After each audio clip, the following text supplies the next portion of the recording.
Hey guys, and welcome to the video. So, the other day, I've been talking about getting a trans cooler installed on this truck.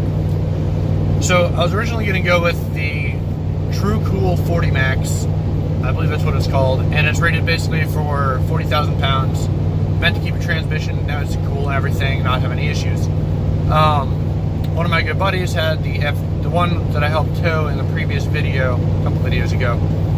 He has the F250, and he decided to go that route with that cooler.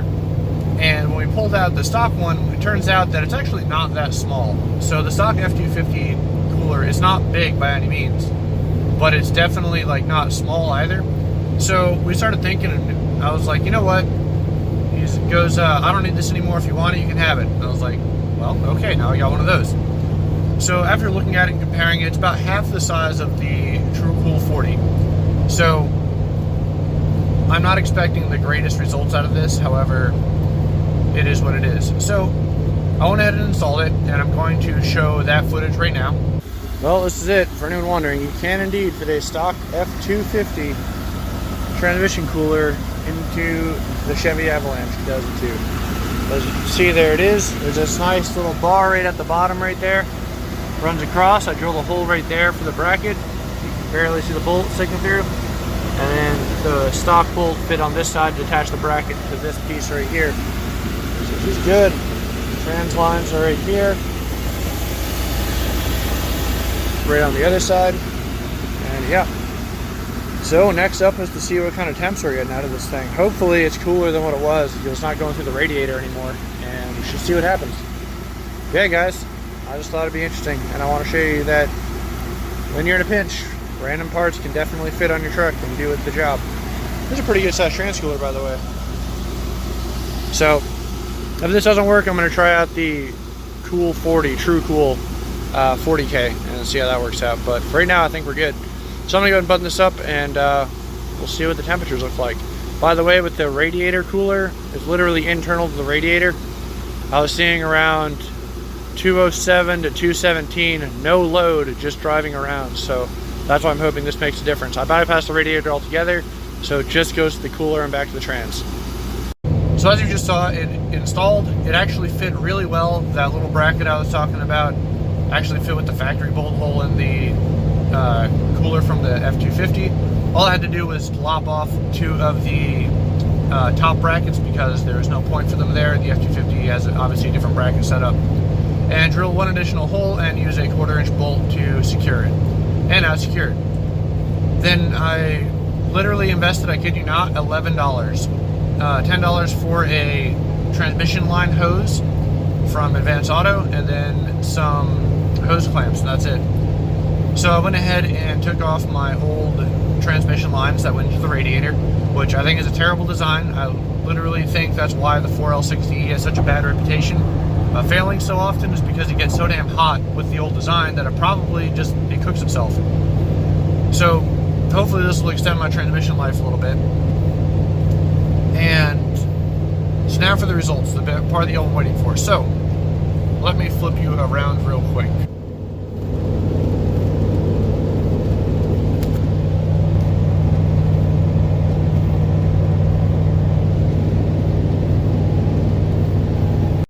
Alright, so the point of that was the last time I was in this truck and driving on the highway for a long period of time, I was going about the same speed, 70, 75, and my transmission temperatures, unfortunately I didn't get it on video because I did this mod sooner than I thought I was going to, so I really didn't have a reason to go on a long trip.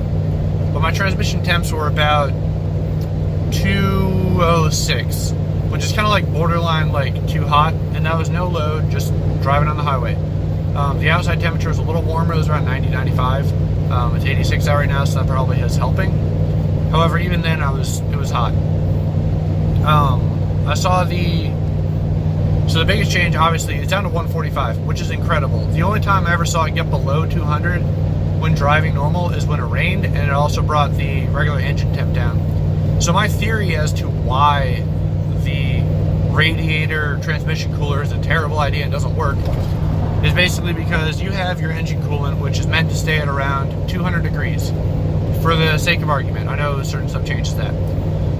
And the radiator's one job is to take heat and transfer it out.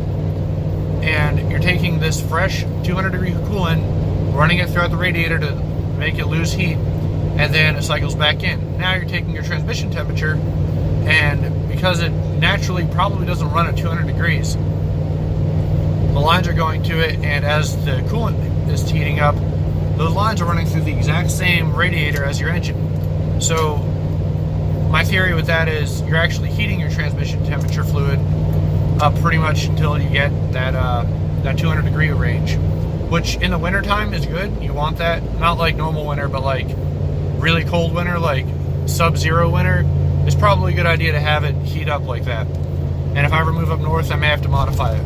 I completely bypassed that radiator system altogether and went straight to the intercooler or transmission cooler, and as you're seeing the results. So anyway, kind of a really wordy answer, but this has by far been my favorite model that I've done to the truck so far, and hopefully keeps everything together. My next task after this is probably going to be redoing the engine seals. I need to do